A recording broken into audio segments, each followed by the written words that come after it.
is wait for the Facebook to give me the okay, and I hit the okay on Facebook. And then I check the audios. So checking audios to make sure everything is good. All right. Don't be slow tonight. Everybody hear us right now? Yeah. We are good on YouTube and Facebook, which is always the pain in the butt. Is good. We are live over on Facebook, Bullhorn, everything like that. Episode number 24 of the Whitetails and Whiskey podcast.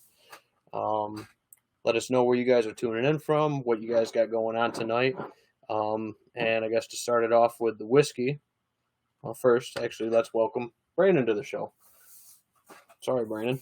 Don't mean to put you on the backstage to the Weller. Oh, it's all good. So when he came down here, he says, holy smokes, your collection's grown.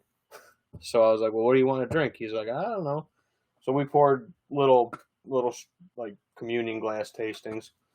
And I didn't tell him anything about it, and he picked the Weller. So this might tick a little people off, but we're going to pour some Weller and put it in the infinity bottle. This is just the Weller Special Reserve. And that's going to be the whiskey of the night. So, and this will be the 2 Fresh Crack Fridays from now on the YouTube channel. We do a full review on it. So make sure you tune into that on Fridays for the Fresh Crack. But Weller Special Reserve. Thanks for stopping by, Brandon. Oh, no problem. Thanks for having me. A little bit different, huh? Smooth. Yeah, so that's a wheated. So they sub out the rye in the mash bill for wheat. So that's what gives it kind of a sweeter profile and stuff like that. Supposedly the original wheater. So just checking in on the comment line. Nothing in on it yet. All good, all good. So you were showing me, well, before we got started, that you guys had a pretty good season this year. We had a pretty decent season. Mm-hmm. Wasn't too terrible. I could have had a great season. I had, in my opinion, the best bow season of my career, and I didn't even fill a single tag. Scouting every day as far as that goes, no matter when you're in the woods. Yep. But no, I do a lot of state land hunting. We had a good year. We shot some nice bucks. We do a lot of meat hunting as well. Mm-hmm. Yep. Yep. When are you going to let me put a tape to that one buck? Or did you guys tape them yet? We did not. No? We did not. My old man says he does not care. Doesn't care what he scores? Does not care. Hey, man. Neither does my dad. But he always wonders. Yeah. But I don't know. It's always nice to have a little bit of mystery, though. That's true. No, that's true. You know. But, I mean, I don't know. He's got to be 40. Oh, my old man? Yeah, he's going to be 40 class. Oh, easy. Yeah. Easy going to touch that. And he's a Maine 8. Maine 8. Yeah. Great buck. Yeah. Great buck. Your grandfather shot another nice buck. What's that? Yeah. 2, 3, 4 years in a row now he's killed a good one? Decent. Yeah? Yeah, decent. I mean... He's on a bit of a tear. Yeah, not bad for a 73-year-old man. Nope, not at all. Still getting out there and walking miles back in the cattails. Yep, could only be so lucky when we get that old. Oh yeah, you're not kidding. But no, man. So what you been up to? I know there's not a lot of ice this year. Well, you did find some ice. Found a little bit. Yep. Found a little bit up by St. Lawrence River, Schimel Bay. Mm-hmm. Went over to Oneida a few times. All them spots I'm still sort of learning. Yeah. I've hit them 4 or 5 years in a row. I've had some good days and some bad days, but can't have good without the bad. Yeah. Yeah, absolutely. But you've been doing any squirrel hunting? I got to get out and get some tree rats. I've been thinking about it here. Okay. I mean, we got some of the best weather for it. Yep. Definitely some of the best weather for it. Yep. I do plan on going up to, I was actually going to ask you if you wanted to go. Back up to Herbie's one of these weekends. Mm-hmm. Possibly go chase some snowshoes, maybe some grouse if we get up there before the end of February. Mm-hmm. If not, we got snowshoe and cottontail until the middle of March. So, depending on how much snow, we might be shooting white rabbits of brown No or snow. green background. Yeah. Yeah. But there's not that much snow up there either. No. Up by my one uncle's place, I guess they still got roughly 20 inches or so. Well, which is low for them. So I'm sure it's knocked down a couple in the past couple of days, but I think that's what they had on like Monday or Tuesday. Which isn't normal. Normally they're way deeper snowpack right now. Generally. Yep. I mean, they're right about average. They're generally another 20, 30 degrees colder. Yep. Or better. Yep. Yeah. No, for sure. So. But yeah, man. But no, we got what was it, 70 something today? Did we reach 70 today? Yeah. Wow. Yep. Too warm for February. Way too warm. Like I said, I saw Nate for a little while this afternoon, helped him with a couple things. As much as I can. I got to get my hand electroshocked to see how much is done with my ulnar nerve for the bottom part of my hand on the right hand side. So waiting to hear back for the appointment on Friday to see if they got to cut me, if they're just going to do physical therapy or just rest and time. It's better than it was, still not 100%. I got no grip strength, which just makes me feel useless. What did that stem from? I was actually cutting brush at work, feeding the guys that are feeding the chipper, cutting up treetops because we had some of the ash taken out at the college. Gotcha. Because they're dying. And I was just cutting the top, and I, obviously took the saw over in this hand. I bent down to cut the piece of the top that I had just cut, just a normal sized branch, no bigger than my arm. And I just picked it up, and when I went to kind of push it off the pile to hand to one of the guys, as soon as it went out of my hand, it just felt the pop, and everything went numb from my elbow down. So, no bueno. No bueno. Not at all. Like I said, the worst part of it is it makes me just feel useless. Like, it's okay if I can use, like, my first two fingers, but anything that would require, like, a full grip strength, I can't. I can't do it. There's still just no response time. Like, it takes me a while to open and close my hand and stuff. It's just nerve issues, so we'll see.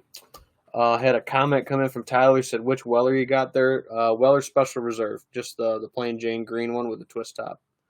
That's what we got. So, and I've only seen these. The cheapest I've seen one in New York, I think this year, was $120. So this one was actually a gift from a friend. So, we'll see. They're not one that you can find that common. And if you do, unfortunately, because they're not that common, people overpay for them. So I think it's a great one at like $20-$30. I would buy them all day long at that, but that would be worth it. Yeah, but I'm not paying anywhere upwards of the 50, 60, 70, $100, whatever.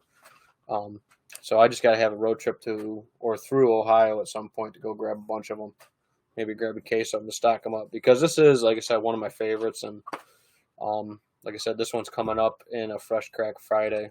This was the bottle we opened up on that. I shoot a couple of them out ahead. That way I can just drop them on Fridays. So Tyler says, yeah, lucky to find it. Yeah, it's one that, I've seen them, but they usually sit there on the shelf because nobody wants to pay that price tag till somebody comes in and says, ooh, I want one of them. But yeah, so. But my wife's got a upside down face. She wants to go on vacation, so maybe we can take a detour through Ohio to go hunting for Wellers. But anyway. But yeah, man. So what's on the docket for you? What do you want to talk about? Well, we could hit just about any little base if you wanted to trim with it. How's Saint Dog? Saint's Oh, he's gonna be 12 here 12? in the summer. I was gonna say 10, but geez, 12. Well, that makes sense. Bear's gonna be 3 this summer too. Yeah, So I got him the year we graduated high school. yeah, no shit. Yep. No shit. So, but still doing good. Yeah, he's got his moments. Yeah. Can't walk him very far. Can't hunt him all that much. Yeah. Yeah, he runs 100 yards and he's done for the day. Yeah. Yeah, his broken vertebrae that he had when he was 3. So Yeah, slowed him down. Big time. Yeah. Been a good dog though. Yeah. Been amazing. No, one of the good ones for sure. No doubt. No doubt. No doubt. Mark tuning in tonight says, "Good evening, guys." Evening, Mark. Evening, Mark. But yeah, other than that, dude, I've been nursing this. I actually canceled. I had 2 days of habitat work scheduled for this weekend for clients. Had to cancel that off, just because I got nothing in my hand. I probably could run a saw, but I probably shouldn't run a saw. So, More safe than sorry. yep. And I've just been taking it easy because that's what the doctor said. They said use it, but don't use it for any work or like strenuous activities, stuff like that. So, just taking it easy with it, trying to ice it, stretch it, do my exercises and stretchings like they tell me to do with it. And it's getting better. It's definitely better than it was when everything was numb and I couldn't eat food. So I've been getting pretty good with my left hand with doing stuff like, opening doorknobs and random stuff that you don't think about that, take kind of for granted with your right hand. And I gotta kind of, I don't know, use it like a claw more than a hand. So I don't know. It is what it is. So Yeah, that's right. yeah. No, so I'm bummed I had to cancel out habitat work, which actually had quite a bit of habitat work, timber cutting and stuff booked this year. So we'll see if we can get on it later. I don't like usually cutting in the late spring and summer just because the bugs and the heat and all that stuff. It's much nicer this time of the year to be out cutting and You got that right. and doing stuff. So, but no, other than that, trying to get property visits in. It looks like I'm going to book out again, so I'm going to probably have rollover clients into next year, which I'm thankful for. But there's just so much demand for it, man. That it's keeping me busy. So I'm trying to slot people into where I had habitat work booked and trying to make the most of what I can, and still keep time for my wife. It's only so much time in the day. Yep. So, but no, but yeah, I don't know, man. Let's hear some stories. Come on. Oh, You're usually the boy. story guy. You're all quiet. Is it because the camera's on? I can put something in front of it. Oh, I don't know. I don't know. Need a little whiskey? Oh, probably. Well, bottoms up, man. Right? Yeah, but Get me talking some, I'm sure. yeah, actually, well, you said pour it back up, but no, so you're back around. I know you went down to Ohio a couple years ago. Yeah, I was You out going there. back? No, that sort of fell through. Sort of, trying to establish something around home. Mhm. Want to get something on my own thing going. Yep. No, working with Mike there, Final Flight Waterfowl and whatnot's been pretty good for the past. Been helping him out for like 10 years now, so Mhm. past few years been going pretty steady when the time comes. Mhm. Just got to find some of my own things filling the gap, Yep, absolutely. So, were you part of that big? I saw they built a big pit blind. We did hunt out of that. I think it was Sunday morning. I was out there. Mhm. We shot a few over the decoys. That's pretty cool. Normally I'm out there jumping them and whatnot. I know that rubs a lot of feathers the wrong way for some folks, but Hey, man, I mean that's legal's legal and to each their own. well. So that brings up a funny story. So wasn't that when you boofed up your face? Mm-hmm. Was out jumping? Yeah. Yeah. Ended up with a 15-mile-per-hour road rash or Yeah. whatever it was. And it resulted in 10 teeth getting cracked and had to get removed because of it. And your face just looked like somebody wadded you full of buckshot. And Yeah, it was rough. Broke my nose. Mhm. Scuffed up my lips and whatnot. Yep. So, Yeah, it was rough. but yeah, comments coming in. Oh boy. Mark Rasmussen, says, is mid-March still good to frost seed this year? If you're seeing the warm-ups during the day like this, but then the drop back down's below freezing, what that ground's going to do is heave and thaw and pull that seed down in. Literally, as the ground expands, the seed has places to fall down, and then once it thaws during the day, it's going to contract back down, pull that seed down to set it. So, mid-March is a good time to frost seed. I'm looking up at the extended forecast for that. I probably would be this weekend. It's probably going to be pretty good. What else we got coming up on that? Like today wouldn't be good because you're not getting that freeze. That's gonna heave the ground up. But if you're looking into this weekend, next week, I think you're looking pretty good for that freeze thaw. Yeah, we do have some lower teens or higher teens coming up. Yeah, so if you're looking at Friday morning, plus a little bit of rain, so that rain helps too to set that seed into the soil and get it down through maybe a little bit of thatch you got in your food plot. Yeah, Friday, Saturday morning look good, and then next week, same thing. So this is great frost seeding time coming up. But mid-March still would be good. I know we're in mid-February. We're talking March.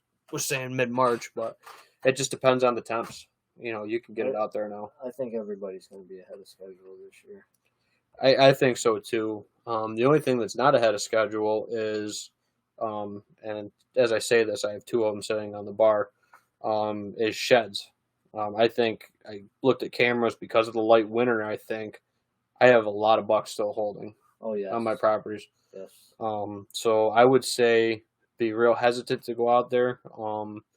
Because I watched myself and Bear when we were out checking on the food plots and stuff like that. We bumped some deer onto neighbors that were still holding. So it's like, and I hate doing that this time of the year, and I should have known better, but I had a little itch the other day and kind of getting cabin fever stuck here at home and not working. Nice. Yep. So we did enjoy it while you can. Yeah, we did find one decent one from this year. This guy, I was coming out of the thick and literally saw it out in one of the food plots, and Bear was already making a beeline for it. So he saw it, recognized it, got it, retrieved it right back over, waited for his treat, all that good stuff. So that's the first one, and then I found this little guy just sticking up out of the goldenrod.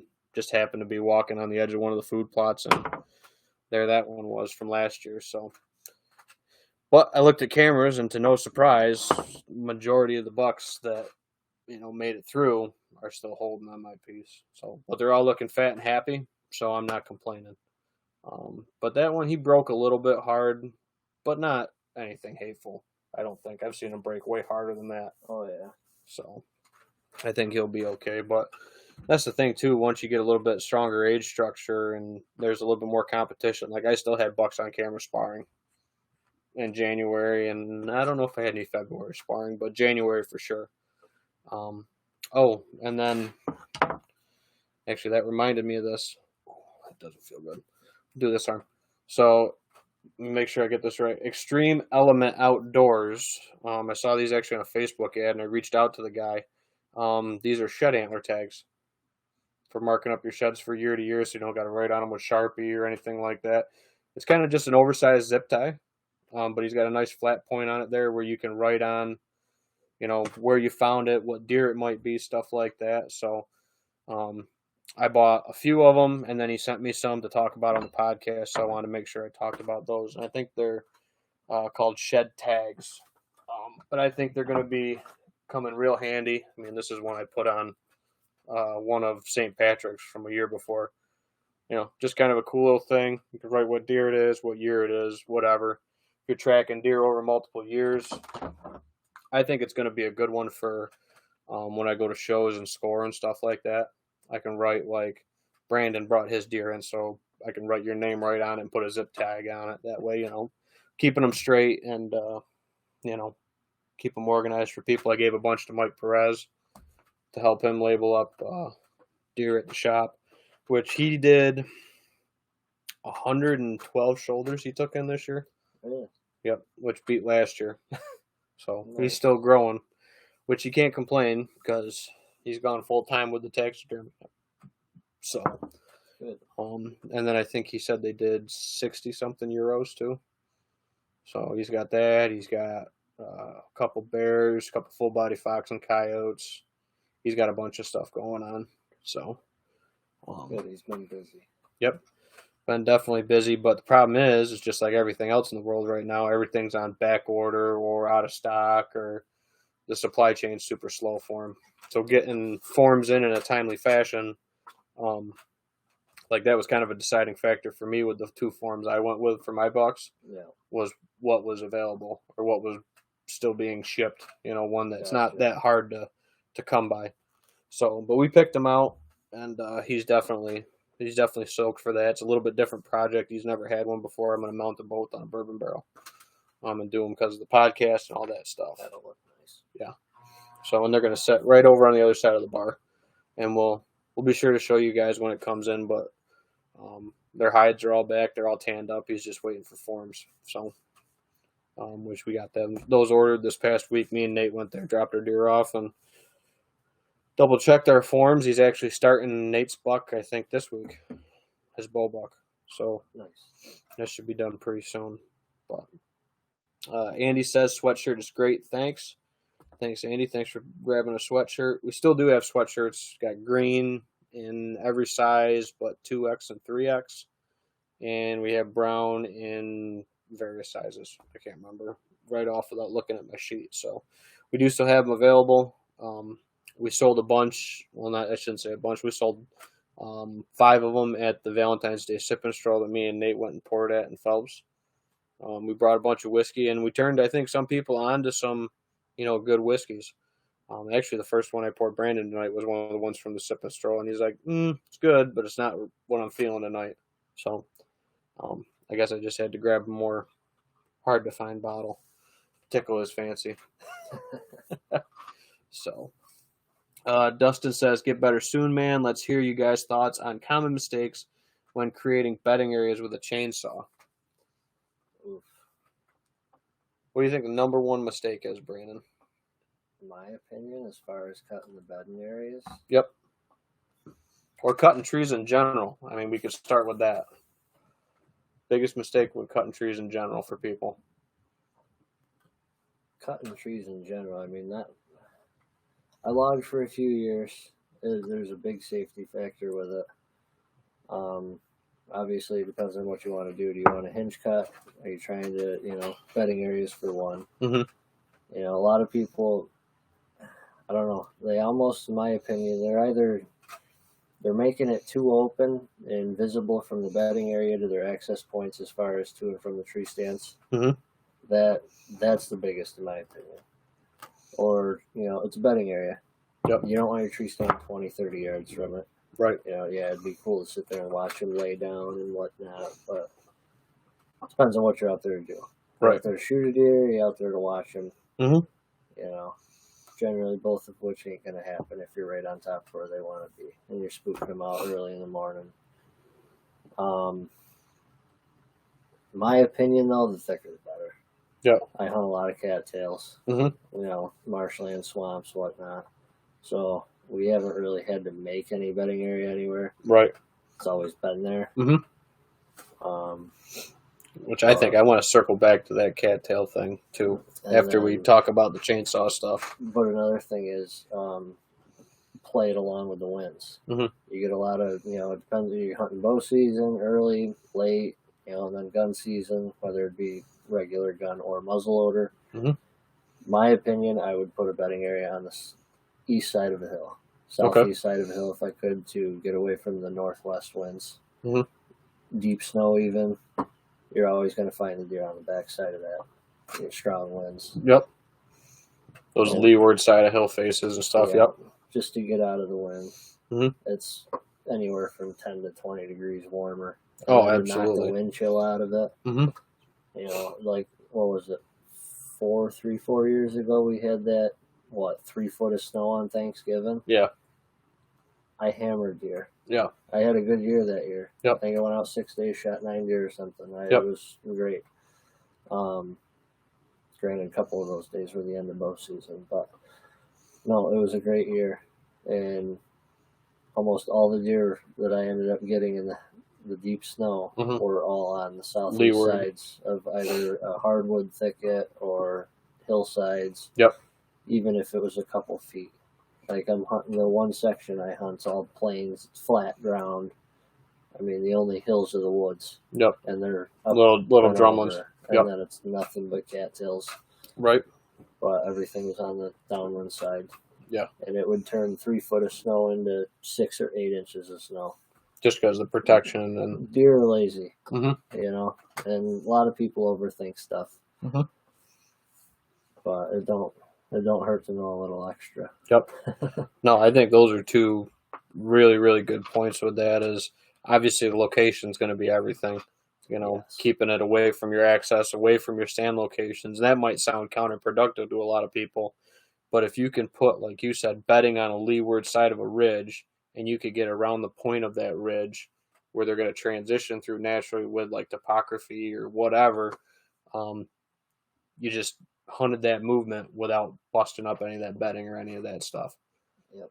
And you're not getting into a point where you're going to probably bump a lot of deer. You could still bump them. It's obvious, You're gonna bump them. Any place you're looking to kill deer, there's a possibility to bump, but I want that minimized. I want to be downwind side of the bedding or on the back side of the movement off of the topography or whatever it is. But I think those are two really good points. I think the first thing, foremost thing is chaps, helmet, and have a somewhat working knowledge of how to safely get a tree to the ground and an effective way to safely get a tree to the ground. Face cuts, flat back cuts, none of that 45-degree angle back cut crap. I prefer my plunge cut. Yep. That, in my opinion, is the safest way to go. Mm-hmm. You could just about cut the whole tree down without cutting it down, as long as you leave a little hinge on the back end holding it on. Yep. That tree will stand forever. Yep. Yeah, it's amazing. I've done some of that. I do some more of that with bigger trees at the college when I'm taking stuff down, but most of it's traditional face cut if it's 16, 18 inches or less. A hammer and a wedge is always a good tool, too. Hammer and a wedge, chaps, helmet, glasses, ear protection, all the safety garb. That goes without saying. But needs to still be said.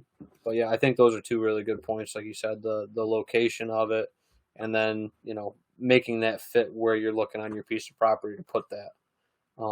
And sometimes what I like to do is, especially if it's one of those hillsides that overlooks a neighboring piece, that's where I would love to put a bedding area, overlooking my neighbors. So anytime my neighbor's in there, push them up over the hill back onto mine. And if you don't have, I know some properties don't have the southeast access to a hillside or whatever. You can always make your own. If you're out there cutting trees down, drag them into a pile, make it 4, 5, 6, 7 trees, leave the tops on, and just pile them all together and make a horseshoe. Not quite a horseshoe, but a C-shape sort of, and just point it to the northwest corner. Mm-hmm. And let the grass grow up, knock some trees around it, let the grasses grow up and do it. That's plenty of a wind blocker. And that's what they're looking for come late gun season, muzzleloader. Mm-hmm. And I tend to find a lot of deer at blowdowns. A lot of people tend to overlook it. Mm-hmm. No, I think that's another good point. I think a big thing with that too is it's an opening in the canopy. There's sunlight. There's going to be browse there. There's going to be other stuff, like you said, coming up. Browse. Yep. Yep, there's that daytime food that they need as that browse component. So, so I guess common mistakes is just not thinking about it and just going in there, willy nilly. To an extent. Yep, I think those are the two. I think those are big common mistakes. To an extent. Mm-hmm. And then obviously lack of safety stuff. There's plenty of videos on YouTube, to how to make a face cut and everything like that with a flat back cut. Oh yeah. One of the mistakes that I think a lot of people make is they think they have to hinge cut when really all they have to do is just get the tree on the ground. True. I think that's a big thing of it too, is once you get, and it might look cool on Instagram and stuff like that. Not saying that I haven't done it, but I do a lot less of it now, is hinge cutting stuff that's like bigger around than my leg. Definitely not cutting anything bigger around than my torso. Just because you don't need to. Once that tree's on the ground, it's still providing the same amount of cover as if you hinge cut it. And it's a lot safer. A lot safer. So when you don't have any place for that stored energy to go in the face cut, you snap off. If there's a lot of native grasses that are growing 3-4 foot in the woods around the stuff that you plan on hinge cutting, I'd almost just say drop the tree. Mm-hmm. Get rid of it completely. Yep. Get rid of the tree canopy above that's blocking all the sunlight from reaching the floor. Yeah, absolutely. Just letting it grow in natural like that. You'll have 10 times more browse than you would have if you left that tree standing. Yep, absolutely. So I think that's some of the biggest, stuff like that, mistakes, when people are using a chainsaw. Another one that I see all the time, dude, is people that don't have a sharp chain. And, that helps. And your bar is literally smoking. That helps. So I would say if you're not good at it, get good at it, or take it to your local hardware store. They usually do it for a couple bucks a chain. They do have electric sharpeners now with all the guides. Yep, they do have guided sharpeners. They're not terrible. I still prefer to hand sharpen. Hand file. And don't let them get to the point where you got to be there. It should just be a couple swipes to tune it, get it right, and go. Clean it up, get it smooth. Yep, and don't go cutting stuff in the dirt, on the ground, Dirt will ruin it. Dirt will ruin it really quick. Watch out for barbed wire, because that's in the places you don't expect it to be. Old property lines are notorious for it, but yeah, there's random trees. I cut one at work the other day, which I can't tell you when the last time there was a pasture fence on FLCC campus, but I found some barbed wire in a tree. Sure, it's been more than a couple of years. So, yeah, be on the lookout for that barbed wire too. That's a good point. You might be able to see and this one, there wasn't any sign of it anywhere on the tree, and I found it, and that chain was ruined all the rakers. You hit wire or something in a tree, nails, it's gonna ruin it. So it's just about as good as done. Yep. Rolls the edges, takes teeth right off the chain. Yeah, not good. No. Not good. Andy Graves tuning in. Good evening, guys. Evening, Andy. Thanks for tuning in. Plap says, that's Nate's dad, tunes in and says, "Hey guys, good to hear people still hunt small game. Squirrels are my favorite." They're one of my favorite to chase. Yeah, we've had some good squirrel days. We had some good Septembers. We got in that derby that one day. We had that red-tailed rip that one out of the tree that was barking at us all morning. Oh yeah. Yep. We wondered why the barking stopped. Yep. Yep. Yeah, and then we watched him get one on the ground too. Yeah. We came back around the hardwoods and we couldn't believe it. But yeah, that was a heck of a. Was that the tournament where we shot? Cody Colgrove ended up winning first place in that one. Yeah. Year. Yeah, but we shot the Grand Slam, but we didn't shoot the Grand Slam. But we entered a coon in it. We had one of everything. We had one of everything. We had the red squirrel, the crow. No rabbit. We were short on the rabbit. Yeah, we did not get a rabbit. And that was the Grand Slam, and we're like, well, we got a coon. We shot that coon out of the pump pond. No, we shot a few rabbits that day. Was that? I don't know. We've had so many good days. It's tough to. Well, after the Derby was when Tony and Tyler joined us that afternoon. Yeah, and that backside of that hill. Yep, we got a few rabbits that day. But that was after Derby. We went back out because it was so good. I think we had one for the Derby. We actually got that on the trail going from the sheds to Topfield. Yep. I think we got the one right there. Yep. That sounds about right.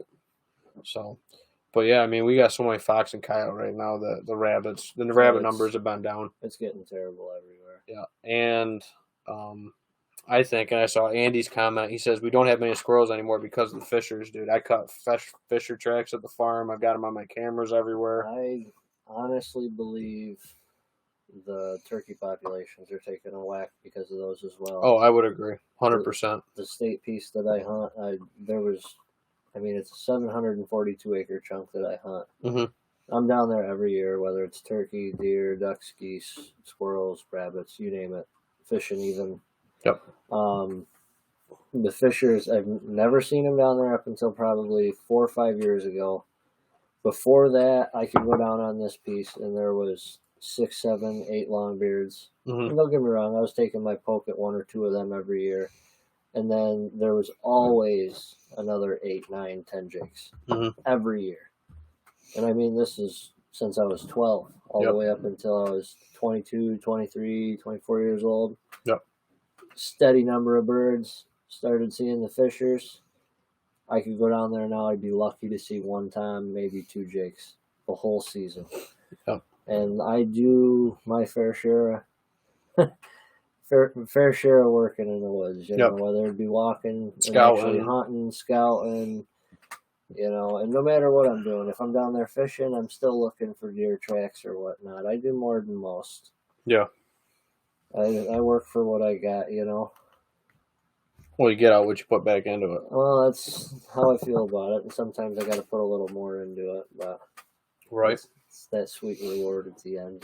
No, absolutely. But yeah, dude, I think Fishers, and I want them to open up season up here. It's not right now, so you can't target them. It's only a matter of time, dude. It's gotta. I mean, I can show you. I wouldn't say once a week. I would say once every 2 weeks. I get a picture of a fisher on a camera. And we're talking like southern Wayne County, south central Wayne County. It's not like we're region. Yeah, it's not like Adirondack region or down Steuben County or one of those areas, something like that. So it's, I don't know, man. I just wish they would open it up statewide. Same thing with Bobcat, that kind of stuff. Same. If they're around, I think you should be able to. We have called a couple Bobcats in Wayne County. Mm-hmm. So for fox and yotes. They're around, dude.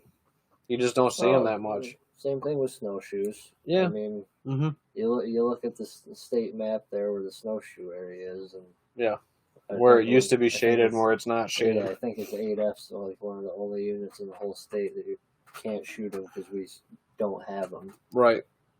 And I don't know why they're not here. We got the habitat for them just like everywhere else. Though. Yeah, we do. I think so. But I don't know. We do got to get up and chase some of those, though. Andy Graves comments in, question, do you know why the DEC released them back into the wild? I don't know whether they released them or encouraged, breeding populations, whatever way you want to slice it. Who knows? Who knows, to be honest with you. I wish that, whether they did that or not, I wish they were doing more into, turkey research like some of these other states are doing. I would love to see turkey banding. I would love to see turkey banding, that would be snatch and release, and doing like actual studies and stuff to figure out why. Because it's not just us talking about it. It's a lot of people talking about it. The bird population, early 2000s, unbelievable, dude. You couldn't drive by a field and not see a bird. Oh, no, you were driving by fields and there was flocks of 50, 60 birds. And I don't think it's more hunters. I think the hunting numbers are about the same, if not maybe even down a bit for turkey. I want to say habitat would be number one, predators would be number two. I would 100% echo that. There's a lot of farmers are clearing hedgerows out. No brush lots. No, the one property that I used to hunt right there across the road from my house, for instance. Yep. They took that hedgerow out, and it's changed the whole route. Mm-hmm. I mean, that was probably a 1,600 yard, roughly long hedgerow that could get them between cover to cover. You got it. They had something travel corridor. Yep. And now the Polts got to run the gauntlet with hawks and eagles and whatever else out there from above, and going across that wide open field. Mr. Coyote sees them. When they're young, it's easier to chase them down. You got it. So, but yeah, I think habitat's the biggest one, and lack of habitat also makes it easier on the predators. And dude, nobody traps anymore. No. Nobody. Prices aren't there. No, nobody traps anymore. It's not. What is it? EROI.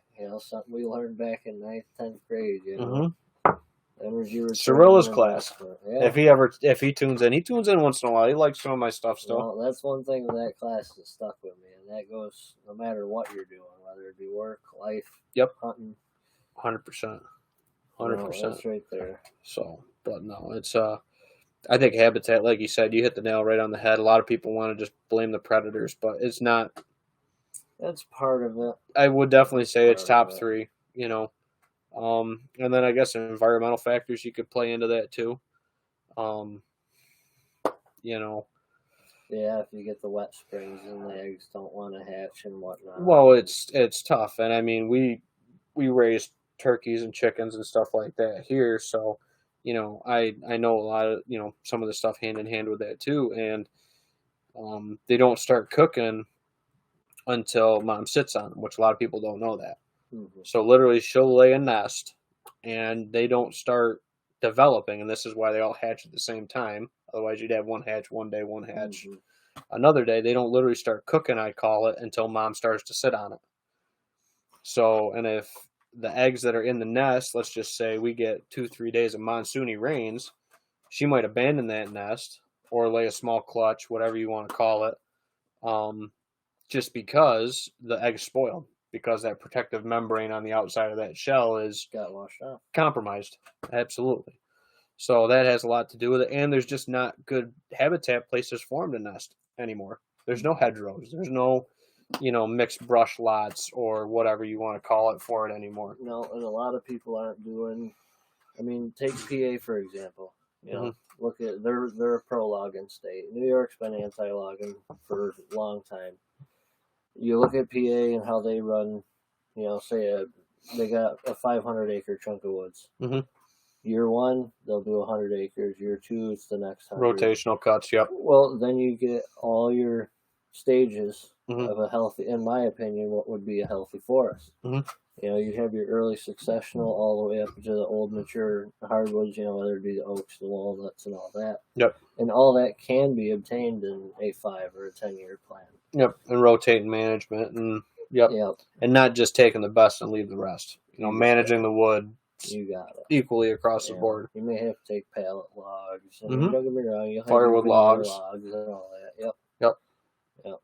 Absolutely. So check on YouTube. YouTube line a little quiet tonight. Must be Derek's out raising heck in Idaho. He's usually the YouTube comments. Sun's still shining over there, ain't it? Yeah, I think it would be because it sets slower on the West Coast. So yeah. Setting here soon. Yep. Absolutely. Chris comments in and says, thoughts going to a 1 gobbler limit in the spring? Not for the whole state. Yeah. Not for the whole state. Mm-hmm. Upstate New York, not specifically the whole northern tier, but there's a good majority of upstate New York that is just unbelievably covered with turkeys. Mm-hmm. I mean, if we were to go up there now, I could almost guarantee in a 2-hour car ride, I could probably show you 300 turkeys. Right. And I've always heard that. You get east and north of Syracuse, man. It's like, and a lot of people don't hunt them up there because there's so many and they say it's quote, too easier.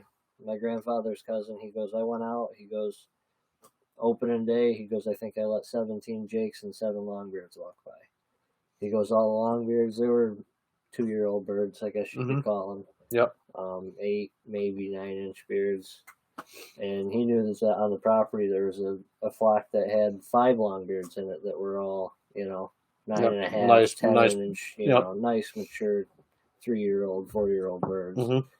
But he goes, even then, he goes, he could have shot. And he didn't. He didn't end up pulling the trigger. Yep. He just let them do their thing, and that was his day. Yep. But yeah, he says there's a lot of birds up there. Yeah, I've been meaning to go up and experience it. I've gone to Redfield, and we've heard birds up there, but that place is definitely pressured. Mm-hmm. At least the state land that we hit over there. Yeah. But yeah, if you are hunting state land for longbeards, you got to put your work in. Yeah, it's definitely you got to put your work in. I got one spot that I believe I'm just shy of 3 miles to the tree I sit at. It's early morning. Yeah, I think I'm leaving the house at like 2:30, 3 o'clock. Yep. And that's like you said, that's what you got to do to get deep and to get back to some of these spots to kill some of these birds. Kill them 3 miles off the road, I love hunting turkeys.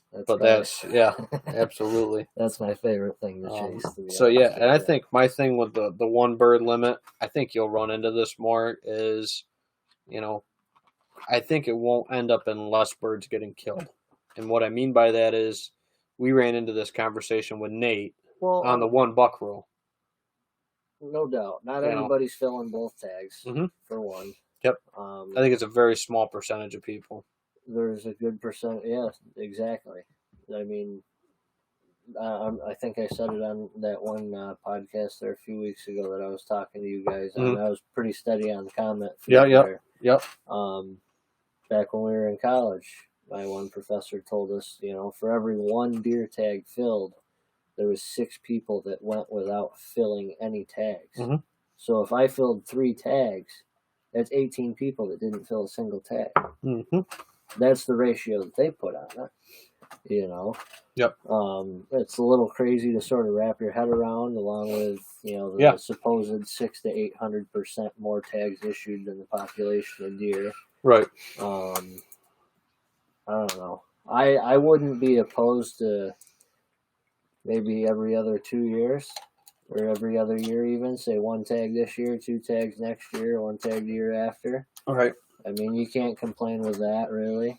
Well, and I think, I mean, I guided out in Ohio, or helped guide, I should say. I set stands, cameras, did some food plots, all that. I learned quite a bit out there. Mm-hmm. They're not much different than we are here as far as habitat goes. I mean, Right. our area here, 8F, 8J, a couple other units that I'm probably not too familiar, but I know there's places out there that look like that. I just never hunted them. I drove through them, but never hunted them. Very similar to Ohio. Ohio's, for the most part, flat. At least where I was, it was fairly flat. Yeah, until you get like a southern Ohio. A ridge line out there was maybe 3-4 feet in elevation, Yeah, there's some parts that are But flat. they got big ag fields. You know, we got them too. We got more woods, in my opinion, which I think is better. Right. More of the natural. More cover. More naturalistic, in my opinion. Less man-made. Less fragmented. But they have the 1 buck rule out there. And the amount of bucks compared to does, whether it was on a 500-acre piece that has not been managed, whether the Amish had it for a while and they were, meat hunting the hell out of it. Yep. And then we took it over because we leased it within a year. I mean, hey, we're not even going to touch that piece. We went in there, we did a little bit of habitat management, made some bedding areas, put some food plots in, didn't even hang no stands in there. We put cameras up, no cell cams that year. It was all actually them Tascos, them $25, $30 Tascos. I swear by them things. Yeah. The only thing that I wish they would do is send a picture to my phone. Yeah. But for that price, you can't beat them. They get stolen, big deal. Yeah. Right. That's a But good point. no, the amount of bucks out there, the age class structure, just blows New York out of the water. And don't get me wrong, there's pockets. There's pockets around here where we're starting to get like that. And I think every year people are, they're starting to get on the train. Hey, I want a big buck, and it's like I was telling you earlier. Goals. You got to have a realistic goal. Mine is try to shoot a bigger buck than last year or the year before or whatever I got last. And just work my way up. Yep. Some people don't like to do that. Then hold out. Be true to your word and hold out and actually stick to your guns. Yep. Yeah, I think that's that's a bit like last year. I not this past season, the season before, I didn't tag a buck. Just because I didn't find one that I was, looking to go after. And I had a couple I was chasing, obviously, but sometimes you just don't end up right situation, right place, right time. I'll be honest. You never know. I've had my chances, and don't get me wrong, a lot of people, if they've seen some of the deer that I've passed just out of, I guess you could say, knowledge from knowing what's out there, like, oh man, I don't want to shoot a 120. It's the second week of bow season. I know there's 140s and 150s out here, even bigger, in some years. And I hold out, and either the deer comes in, I don't draw my bow in time, kick myself in the rear end, or they just end up setting my stand because I do a lot of hanging sits, Hanging hunch, I do a lot of running and gunning. I don't sit in one spot all too often. And, I'm usually like 60, 70 yards off, it seems like, every time. Yep. But they're out there. Yep. Got to stick with it, Stay persistent. Don't get discouraged. I see a lot of guys go out the first 2 days of gun, and they're done. They don't want to go out no more. Yep. I mean, if it's work or family that's got your back, then so be it. But at least then you got a reason. Yep. Well, I mean, I kept hunting hard, till December. I killed St. Patrick with the pistol on December 4th.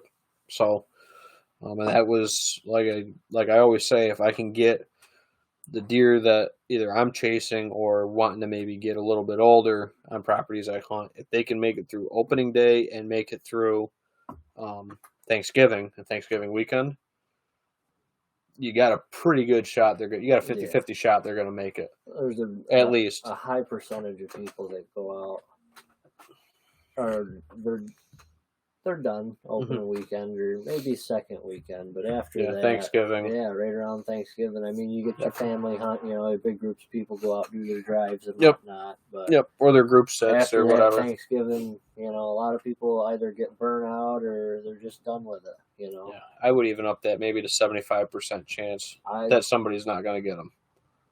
Yeah. Yeah.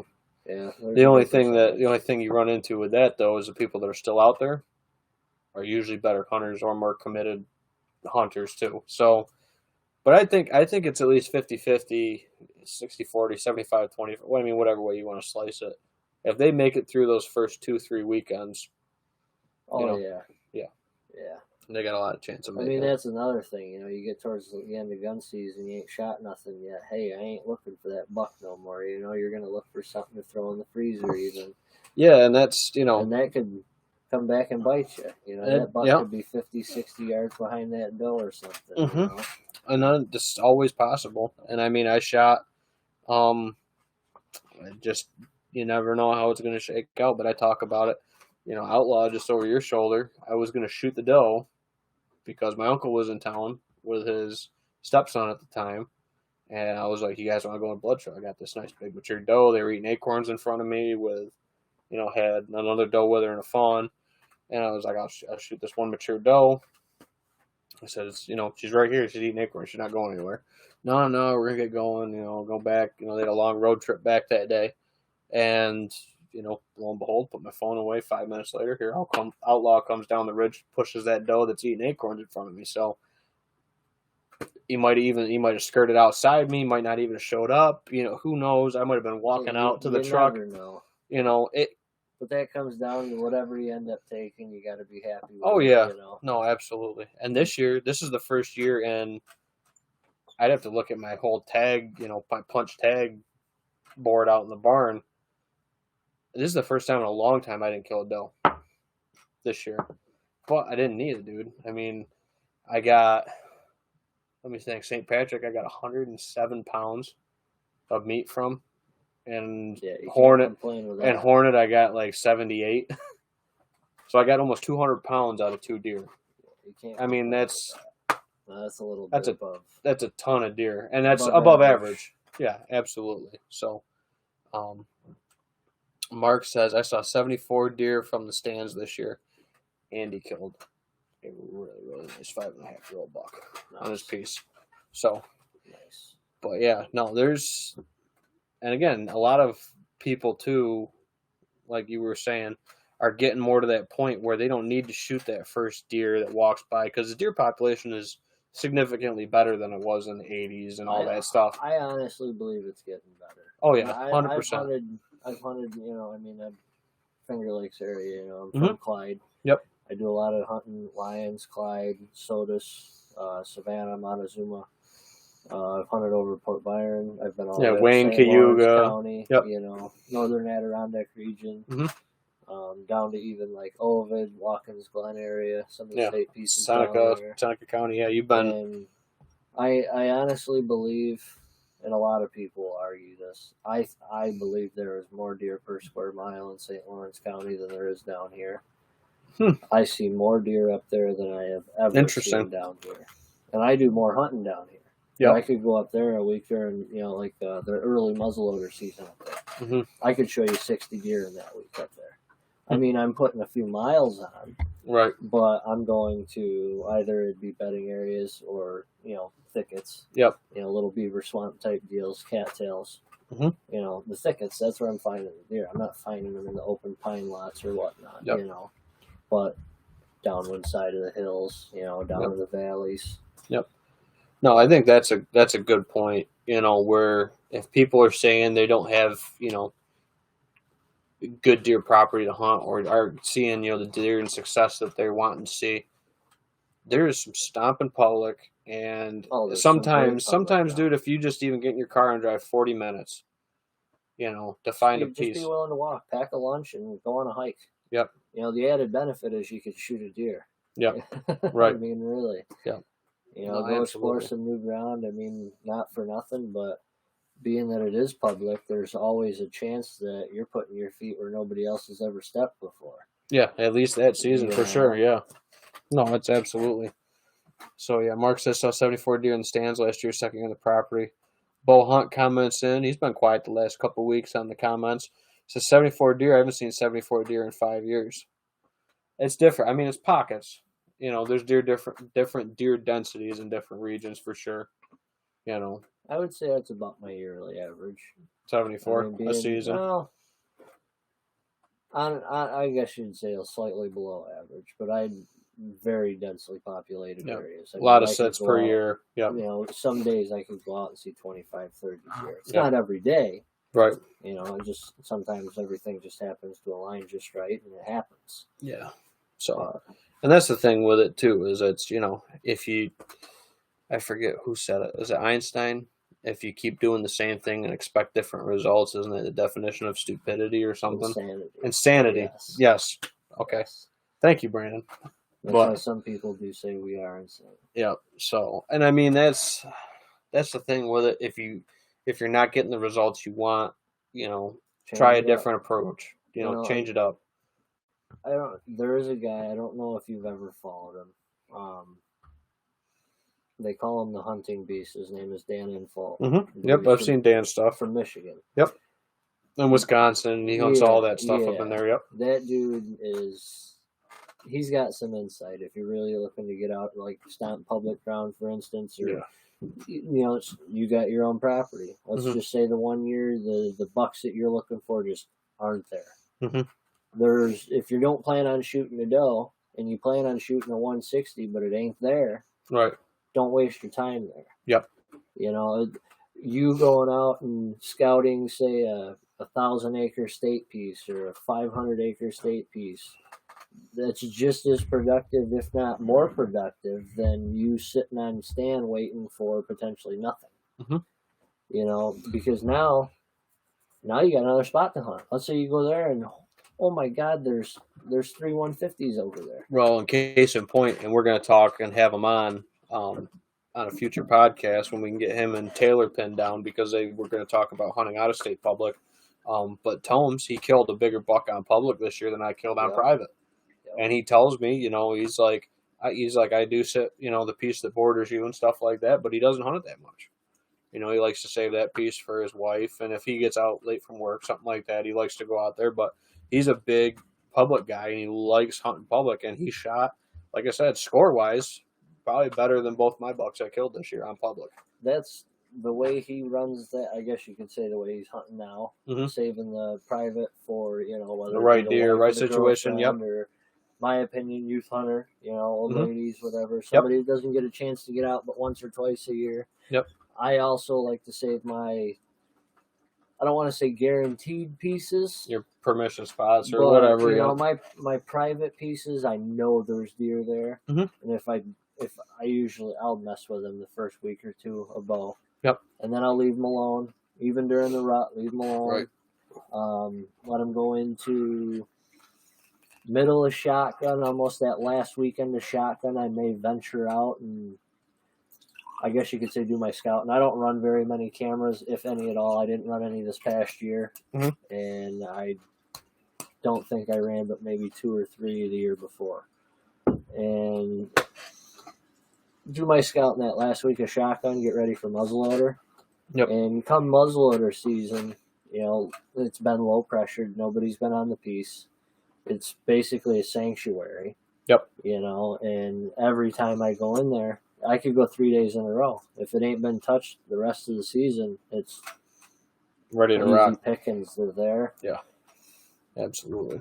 We did it with Tony's grandfather's piece.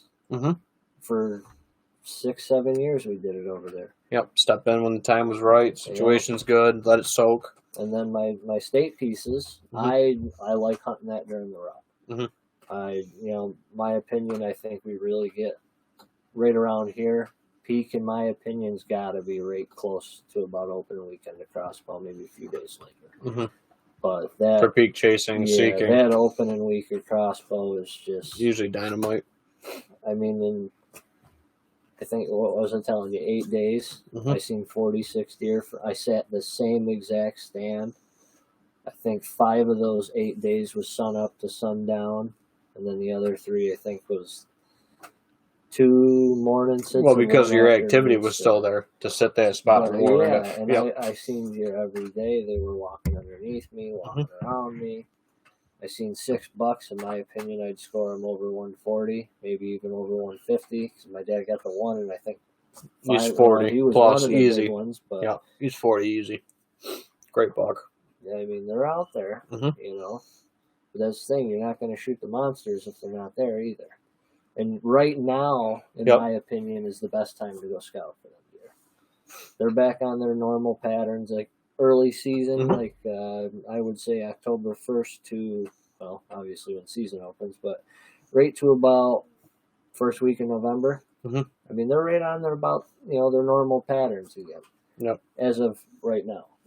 And snow cover's gone for most of the state. But if we do end up getting it again, whether it be a couple inches or whatnot, it sticks for 4 or 5 days. Before it does disappear, go out, find them main highways. And if you got onX, turn it on, turn the tracker on, and walk every trail that's heavy. You'll see where their pinch points are. That's a great tool to have, though. And that's a great tip. So once you've traced those trails, and I do this a lot on client pieces, once I trace a trail or like go between what I find is a bedding spot maybe or something like that, I'll backtrack that until I can get to a spot where I can hunt it. Yes. And that's how I lay it out. I don't your access points, Yep, you gotta look at your access and your stands first before you. That comes down to the winds as well. I mean, you got your 4 normal winds, your north, south, east, and west, but then you got your northeast and your southeast, and it goes around. Yep, the angle cutters. Yep. So depending on early season bow, we get where I hunt a lot of southeast winds. It blows up the one river. So early season, I'll tend to sit on the northwest corner of the woods. Everything's blowing my stuff out over a big cattail flat for thousands of yards. One, who knows where my scent's going to spread, but there's less stuff for it to stick to out there. Less chance for deer interaction with scent. Yes, and if it does stick to anything, it's at the very top of the cattails, and the deer doesn't drop in scent. They're another couple of feet under. Right. Later into the season, the rut and whatnot, you start getting the cold fronts rolling through. You get your north, northwest, west winds blowing the cold fronts down through. Obviously, being with it cold, it messes with your thermals a little bit. And that's one thing that's very misinterpreted by a lot of people, is your thermals. They don't expect the rolls and whatnot as how it goes up, comes back down, and scent's a big issue. But yeah, there's definitely access points key. And I really tried to hit it hard this year. I seen deer every day I went out on state. And it's not a very heavily pressured piece, but there's more than, I'd say probably 8 other guys that hunt down there more than 3-4 times a season. Which a lot of people would say that's high pressure. Yeah, that's low. That's low where I'm at. Yeah, it's a lot of acreage, but it's not as much huntable acreage as it is total acreage. Not as much as you'd think. Yeah. And it depends on how you want to hunt. Right. Like I said, the cattail flats. I've gone out a few times, more with a gun than a bow, but I've done it with a bow. Cattails, you get high winds. A lot of people don't even want to sit in their tree stand. If you got rain coming, my opinion, if you got the rain coming, it's going to cover your scent. I'll go walk. And you've seen where I hunt. It's tough to decipher what's bedding and what's not. Obviously, they got spots where they're going to prefer, 9 out of 10 times compared to the other. Not saying that one time you walk over to the one spot where you don't think they're going to be, they're not going to be there. But I've gone out there in the high winds, even rain during bow season, 35, 40 mile an hour winds, and have walked through head high cattails and jump deer you to me away, and then they run 5 feet and look at me. You spooked them, but you didn't spook them. Well, I ended up shooting them, but whether it be with a bow or a gun. I've done that quite a few times. Yep. And that, you guys are looking for an adrenaline rush, that's something. On the ground, in the thick of it. Yeah. I love hunting from the ground. I love my bow hunting for deer, but ground, I'm not a big fan of ground blinds. I just don't like them. I don't know why. Never a fan. I'd rather sit out and just get soaked. But hunting from the ground rather than the stand, the adrenaline rush is increased. Yeah. Oh my God. Yeah. It's amazing. Yeah. I shot my first buck with the bow from the ground. That was cool. Actually, that was the first year you started running antler ice. Yeah, that was a while back. Yep, I made a scent drag around and I almost stepped in front of the tree. I'm glad I went behind it and did a little horseshoe around it. That buck come out, looked right at me. He couldn't have been but, I don't know, 7-8 yards, I think. Yeah, you said he was right on top of you. Oh, yeah. Yep. I shouldn't have shot him, though. I drew my bow back. I had to somehow grab the 2-foot-long tree branch that went through my cam, the part that rolls. Yep. It somehow got stuck in the hole that was this big around. Mind you, when it's not drawn, the cam is, or that hole is that way. Right. Somehow got that whole stick in there. I had to turn the bow up completely sideways, 180. Got him, though. Down to the ground, got it back up. He never moved. Yep. Wow. Yep. Well, that was awesome. Yeah. Scott O'Brien comments in, lots of deer around South 40 on my way home tonight. 8-minute drive from work to home. There, like I said, dude, it's pocketed, and right now I think it can be a little bit misinterpreted sometimes if you have like ag, winter wheat. Well, yeah, they're just you're coming out of winter and whatnot. You're still gonna have. They're gonna be grouped up a bit. Yeah. You're still gonna have your winter herds right now, I think. So, and that's what I tell people too: is don't get discouraged if you can't find sheds on property you get permission for. No. Don't ever get discouraged if you can't find sheds. Some of the best years that we've had hunting next season, we found the least amount of sheds. The one property that I've grown up on, I've been walking that wood since I was 7. I got permission to hunt the one property to the north. I found 3 sheds in that chunk of woods. I have yet to find one on our side, or the side that I've grown up on, and I'm out there basically from September 1st all the way until the end of May. Yep. And I've with turkey hunting and all that. Yep. I have yet to find a single shed, whether it be an old 2-year-old shed, nothing. And then same thing, only different. My grandmother's, the best year we had shed hunting was the worst following year I've ever had for even bucks on camera over there. Yeah. I think that's the big thing I tell people with shed hunting is they got to be there for you to find them. It's just like to kill them, you got to have them there to kill them, obviously. But I wouldn't be discouraged if you're not finding sheds. No. And don't go down the Instagram and Facebook and TikTok or whatever rabbit hole of people finding a pile of them or a bunch of them. It's all food source related, heavy good winter cover related, to find a big pile of sheds, or look in different states that it's just unrealistic. Where I think I saw somebody the other day posted a shed hunting contest. I don't know if they were in Illinois or some state, in the Midwest or something like that, but they were like, we found 60 sheds on a 400-acre property, and it's just like, one day we may be like that. I mean, you never know. We are working our way there. We've had some good years at the farm. I mean, I think our best year is 26. Yeah, 26 was our best year at the farm. That super heavy pack winters is where we stack them up. My eyes are always open. Yep. And I have found 4. Yep. I've gone out every year. I mean, I don't put the miles on like you do, but I'm still out there.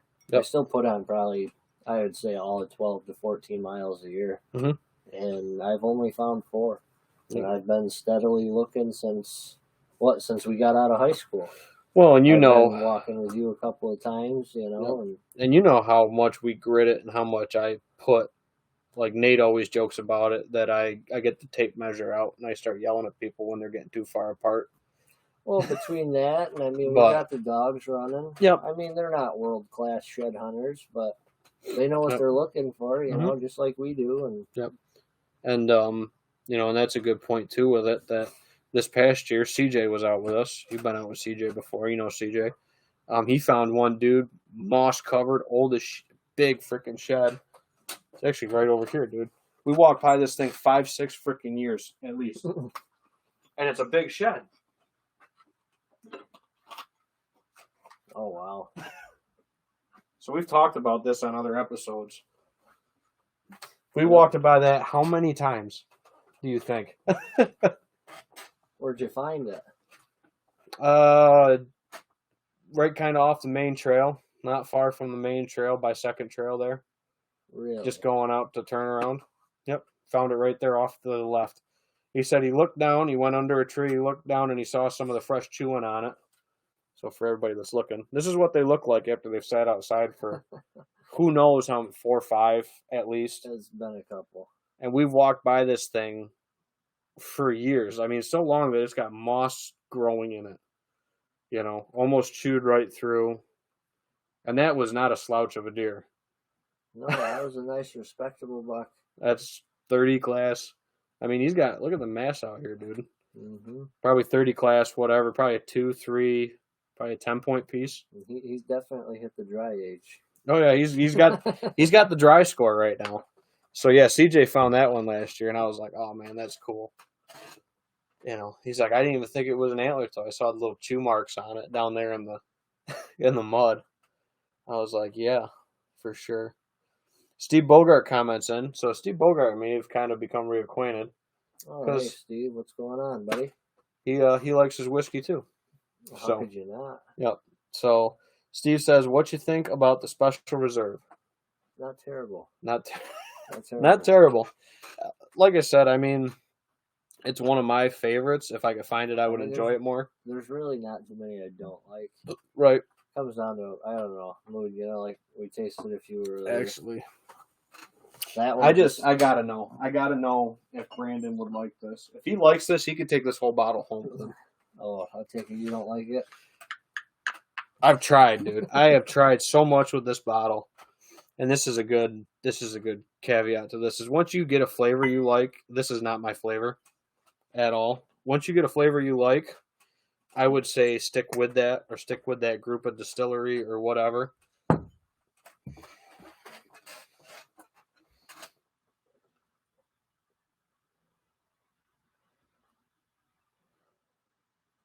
I could do it if I had to.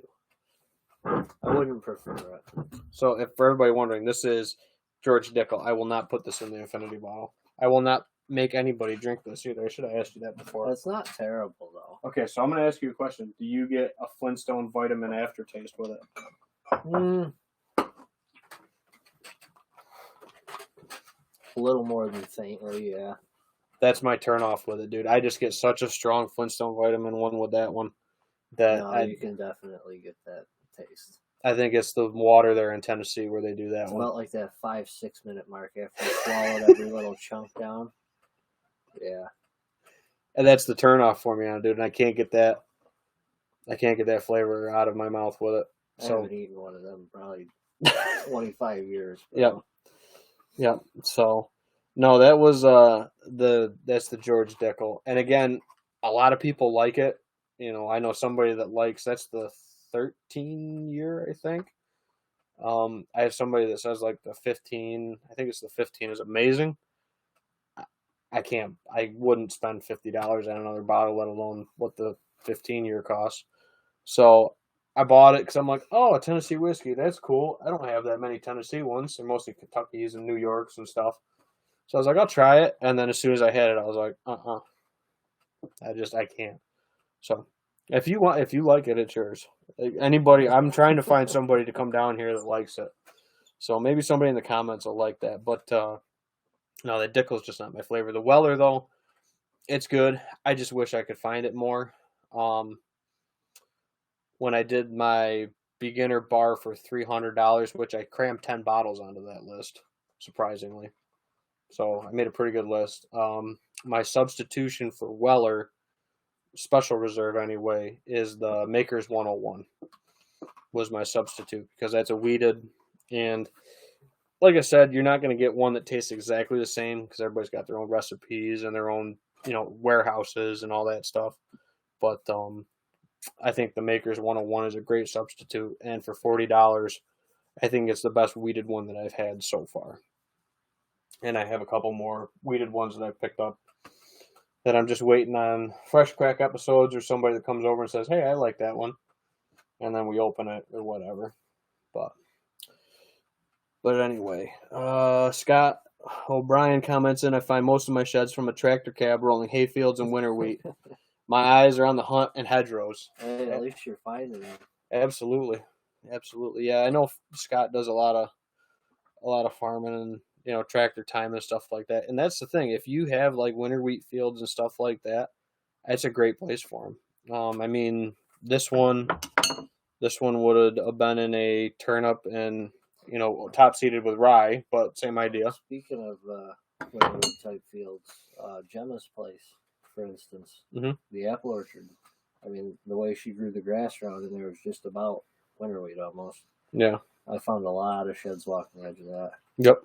Well, Tony and I did when we were up there turkey hunting that one year. Right. Yeah, no, and like I said, once they're in those good pockets, there's good apple browse. That's another good thing to look for. Look for the areas where the deer are this time of the year. You can find woods, and I don't find a lot of sheds in swamps. No, that's like finding a needle in a haystack anyhow. I think it's needle in a haystack, and I think that years, especially this mild, when you have partial freezes, I don't think they go into it a lot. You have to hard freeze over and have snowpack on top of ice for them to use it. And if you don't have that, you don't find them. And we don't find them in our wet lowlands at the farm unless we have hard winters. Well, that just comes down to how many trails are accessible or what becomes easier or it's not easier to walk. Right. Like I said, deer, in my opinion, deer are lazy. Yep. They're going to take the path of least resistance. No different than us. Yep. But that's why when, that boils down to access to your tree stands. Yeah.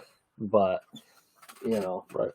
You find where all the deer congregate. And like you said, the heavy winters. And like I said earlier, the highways this time of the year, if we had snow, would be easier to find. And you'd be able to find the highways rather than the quote-unquote back roads that the deer are running. Right. You find the highways. If we had 2-3 foot of snow up until the middle of March, end of March, beginning of April, I mean, it would almost be easy to find your sheds, especially if you were out walking them trails right now and finding what they were on. Right.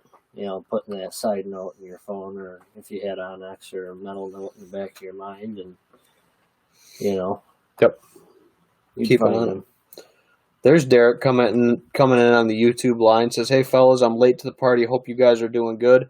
Derek's making it out for my birthday. That Tut? Yep. What's going on, buddy? Yep. And he says, possibly you guys are putting too much pressure on a single area. That's possible. I'm actually looking at that's when I poured the decal. So, yeah, it's possible why you're not getting them in certain areas, too, where people aren't finding them. Well, whether it be that or even deer in general. A lot of people, I've hunted the same piece for so many days this year. Well, they're on the same property. And like I said earlier, if you are looking for a big buck, I mean, you got to set a goal and set out and stick to it. But if you're out there looking for a 150, 160, or whatever the case may be, and it ain't there, it ain't there. Yeah. Don't get me wrong. You could have one move in during the rut or the end of the rut, whatever. Depends on how everything's going, but it's one of the variables that nobody can control. Nobody's going to know. You can't pattern that. You can't go off of that. Don't get me wrong. It's nice being lucky. It's always nice being lucky. And there's still an amount of luck that goes in with all of it. Open up your areas to hunt. Yeah. My opinion, have at least, if you can, at least 2 spots. At least 2 different places. Like you got your main farm, and then you got your grandmother's. And then I have my 2 leases. Well, that's added. Yep. That's added. That's extra. Anything over 2 different places to hunt. And I mean 2 different properties. Not something that's just a hop, a skip, and a jump across the road, but something different neighborhoods. A mile, different family groups of deer. If you say get busted and you've done everything you can, and you're still going to have your own scent. Yep. And then even if you are using scent killer and everything, it's only 99.9% effective, they say. So there's still that 0.01% chance that you're Oh yeah. You're going to get winded. They'll remember that. And if you're hunting the same group, they're going to end up learning. But try to find more than one different spot. Get 2, 3, 4 different spots, and you don't have to be so proficient in those other spots. You just got to have a little bit of know-how, access. Break up your spot. Pressure. Yeah, break it up a little bit. Mm-hmm. The state piece that I hunt, it's 742 acres, and I divide it into, you got the northwest corner, in my opinion, and then the northeast corner, and then you got the south corner, or the south end, I should say. That right there, over a week's time, I don't want to be there no more than 3 days. My opinion. Right. I don't want to be there no more than 3 days. And I'll bounce around depending on pressure. Granted, the south end, I could go from a half mile in all the way up to 2.5 miles in. Mm-hmm. So maybe I could stretch to 4 days depending pressure and whatnot, or if I'm maybe getting close. But I won't hunt it every day of the week. Granted, some years, certain circumstances allow you to, whether it be hard mass on certain trees. Wind conditions, whatever, yeah. Yeah. This year I got lucky. I had just about a week straight of the same northwest wind, and I had beech nuts basically set right up in a beech nut stand, and man, were they hitting them. But it was right after the oaks ran out. Yeah. Don't know if anybody knew this or not, but Onyx provides the purple hue for oak trees that are producing. Interesting. And did not know that. As the time goes on, that purple will disperse and disappear to where they're done for the season. I did find out that in my area, the beech nuts were producing for about, at least showed signs of deer and squirrels and whatnot messing with them for about a week and a half to 2 weeks solid. I mean, real solid. And that I did notice it was after the oak trees or the purple was gone on that app. Gotcha. But I thought that was pretty cool. I don't know if anybody knew that or not, but it was. No, that's a good feature. Is that in the layers? I'll see if I can pull it up real quick. Gotcha. I didn't know it. I actually found out about a buddy about middle of the way through the season told me about it. I'm like, you're kidding me. I'm like, there's oak trees all over, red and white and sawtooth, you name it. They're everywhere down here. So he goes, yeah, it is in the layers. I have to figure out where it is exactly. But he told me that, and I did, before the beech nuts, before I ended up that stand that I showed you there, before I ended up moving into that, I was running the purple marks on the state pieces. And it did work. I will say I did go. I found hard mass on the ground. I had some deer come through that were eating everything. It was, yep. You would go to map layers, obviously New York, whatever, 1 of 5 on, trees, crops, and cover. So they have a trees, crops, and cover layer in the layers section of acorn producing oaks. No kidding. Historic wildfires, timber cuts. There's all sorts of stuff in there. Deciduous trees, coniferous trees. You could turn on all sorts of layers. Yeah. Thermal deer cover even. Who knew? Yeah. They got wetlands on there, aspen forests, crop distribution. Well, now I figured out what I'm going to do once we get off this live stream. Just play around with Onyx. That's big. Yeah, 100%. It's 100%. So, Hannah commented in, says, was that your Valentine's Day present? Meaning the Dickel.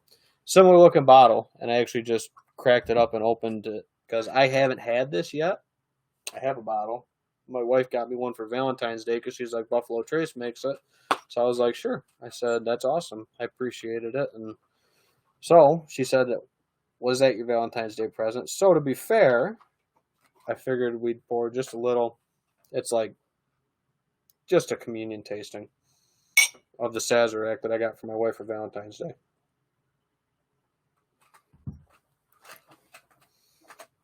That one's sweet. Got some spice, but a little bit of spice with it. And that's that rye. It's not bad. No. Hannah, you picked the winner. Thank you. I like that better than the other one. Brandon likes the Saz better than the Weller. That one's good. I almost would have to put that. My go-to rye is the Knob Creek rye, but That's good. That's $30 a bottle. That's And not available. terrible. And available. And available. Yep. So if you like, I mean, that's a damn good rye whiskey. That's a pretty sweet, like you said, pretty sweet rye. Mm-hmm. Just a little bit of bite. Not bad though, if Nope. any, really. And that's 90 proof. Doesn't drink like a 90 either. If you were to drink Jack or even this special, I think it's got a little bit more of a bite than that. It's got a bite. It's got like a $30 bottle bite is what I would call it, because it's not a. But I've had some more expensive whiskeys that don't taste that good either. They're both better than Jack. Yeah, I know a lot of people like buying that, but no, Old Number 7 is not my flavor either. So, as you can see, I don't have one. That's usually my go-to. What, Jack? Yeah, straight Jack. Yep. I said Tennessee whiskey. I do have a green label Jack down there, but they don't make it anymore, so I had to buy it the other day when I saw it. The green label. They only age it for 13 months or something. But a lot of people like that green label Jack, so they don't make it anymore. So, spoiler alert, if you didn't know and you like green label Jack, they don't make it anymore. So if you see it at a store, it's discontinued. So if you see it at an old store, which I saw it at an old store and it was dusty on the bottom, I was like, oh, they don't make that anymore. I had to buy one. I bought it. So even though I don't know when I'm going to drink it, but yeah, well, double checking. No new comments coming in. We'll just answer Chris's one, and I think we'll call it a night. So Chris, he said, what's the pour tonight? We drank the Weller Special Reserve. And then we tried the Dickel, and I'm not a fan of it. Brandon wasn't that big of a fan of it either.